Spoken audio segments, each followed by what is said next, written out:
بسم اللہ الرحمن الرحیم۔ السلام علیکم۔ نیچے دیے گئے جملوں کو دھیان سے سنیے۔ ہم رانی باغ گئے تھے، میں اسکول جا رہا ہوں، ہم باجی کی شادی میں جائیں گے۔ تو ان جملوں میں غور سے دیکھیں گے تو تین زمانے ہمیں نظر آتے ہیں کہ تین زمانوں میں کام ہوا۔ ہم رانی باغ گئے تھے یعنی کام ہو چکا ہے، تو اسے زمانہ ماضی کہیں گے۔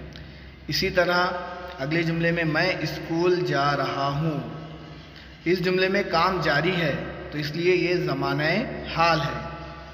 اگلے جملے میں دیکھیے کہ ہم باجی کی شادی میں جائیں گے، تو اس میں کام آنے والے کل میں ہوگا تو اسے زمانہ مستقبل کہیں گے۔ اسی طرح زمانے کی قسمیں دیکھیں گے تو تین ہیں، زمانہ ماضی، زمانہ حال اور زمانہ مستقبل۔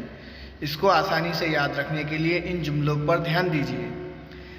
جو گزر گیا وہ زمانہ ماضی ہے، جو جاری ہے وہ زمانہ حال ہے، جو آنے والا ہے وہ مستقبل ہے۔ اس طرح یہ زمانے کی تین قسمیں ہیں، انہیں ذہن نشین